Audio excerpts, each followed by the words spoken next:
savez, le problème ne commence pas maintenant, mais le problème, c'est depuis l'époque de Mohammed, lorsqu'on essaye de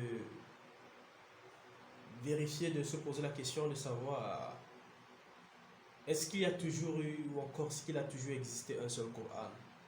La réponse est non, peut-être cela va vous étonner, mais la réponse est non. À l'époque de Mohammed, est-ce qu'il y avait un seul Coran? Non, il n'y en avait pas qu'un seul Coran. Vous savez, ça c'est un sujet assez passionnant. J'aime particulièrement le sujet parce que ça traite de l'histoire et surtout ça traite de la critique textuelle, un des sujets que j'ai passé assez de temps à me déverser, à étudier dans les détails concernant non seulement la critique textuelle du Coran, mais surtout aussi la critique textuelle de la Bible. Mais puisqu'on ne parle pas de la Bible, parce que la Bible a survécu à toute cette critique-là, il s'agit ici du Coran. Donc, vous savez, parce que les musulmans disent que nous avons un seul Coran, il n'y a qu'un seul Coran, n'est-ce pas? C'est ça le problème. Et comme vous le savez très bien, la majorité des musulmans, ils croient bêtement ou aveuglement à leurs érudits, à leurs savants, à leurs leaders, et ils ne partent pas vérifier de même. Le problème, c'est que ces savants savent les choses que nous sommes en train de vous dire. Et je crois personnellement que c'est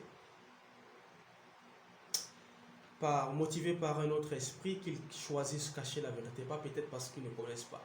Je crois que c'est motivé par un esprit différent, en tout cas de vouloir faire connaître la vérité. Donc, ils ont d'autres motivations. Voilà pourquoi ils cachent ces informations. Voilà pourquoi les chaînes comme celle-ci, Unknown Ministry, ont été créées, n'est-ce pas? Il y en a peut-être d'autres, mais et pour vous dire et partager, c'est que de manière claire, n'est-ce pas, c'est que les textes de l'islam nous disent. Donc, à partir de l'époque de Mohammed, que j'étais en train de dire, il n'y avait pas en fait un seul Coran. Déjà, la communauté musulmane de cette époque-là ne s'entendait pas. Il y avait vraiment des disputes, des hautes disputes qui existaient, n'est-ce pas, à l'époque même de Mohammed. Et où est-ce que je prends cette information? Dans Sahih Bukhari, le volume 6, le livre 61, le numéro 514. Alors, ce qui est dit, Omar bin Al-Khattab, qui rapporte, il dit, j'ai entendu Hisham bin Hakim bin Hazam réciter la sourate Al-Furqan d'une manière différente de la mienne. Le messager d'Allah, sallallahu alayhi wa sallam, d'une manière différente me l'avait enseigné d'une manière différente. Donc, j'étais sur le point de me disputer avec lui pendant la prière. J'ai attendu qu'il ait fini, puis j'ai noué son vêtement autour de son cou et l'ai saisi par lui et l'ai amené au messager. Et j'ai dit, je l'ai entendu réciter la sourate Al-Furqan d'une manière différente de celle que tu nous avais enseignée.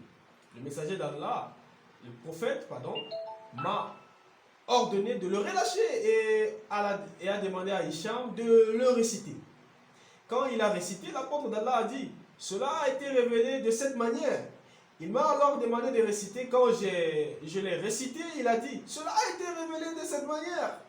Le Coran a été révélé de cette manière différente. Alors récitez-le de la manière qui vous est la plus facile. C'est ce que le Coran dit. Vous voyez comment tellement la récitation du Coran était faite de manière vraiment assez différente, n'est-ce pas? C'était vraiment différente, contradictoire, au point où nous avons un compagnon de Mohammed qui se bagarre, qui se dispute avec un autre parce que la manière dont il entend l'autre réciter est vraiment différente. Attention, il s'agit vraiment de deux manières différentes, complètement différentes, qu'il entend. Et il ne s'agit pas, rappelez-vous que le Coran, les hadiths disent que le Coran a été révélé du même dialecte, n'est-ce pas? Il ne s'agit pas ici du même dialecte, mais il ne s'agit pas d'un problème de dialecte ici, mais il s'agit vraiment de la formulation de mots, des mots et l'agencement des mots qui étaient pratiquement différents.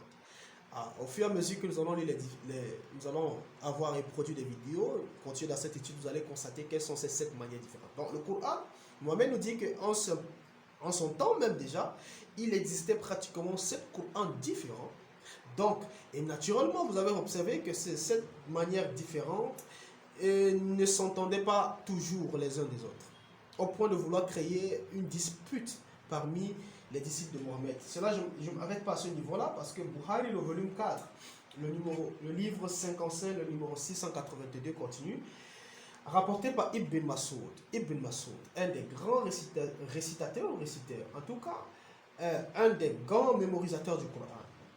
J'ai entendu une personne réciter un verset coranique d'une certaine manière. Et j'avais entendu le messager, le prophète, réciter le même verset d'une manière différente. Alors, je l'ai amené voir le prophète et je l'ai informé de cela, mais j'ai remarqué le signe de désapprobation de son visage, sur son visage. Puis il a dit, vous avez tous deux raisons. Alors, ne différez pas pour la nation avant que vous ayez différé, dont ils ont été détruits. Donc, nous avons ici Ibn Masoud qui écoute une personne réciter le Coran d'une autre manière qu'il l'a appris de la part de Mohammed. Il part, il apporte la plainte, Mohammed dit ne t'inquiète pas, c'est la même chose, c'est pas un problème.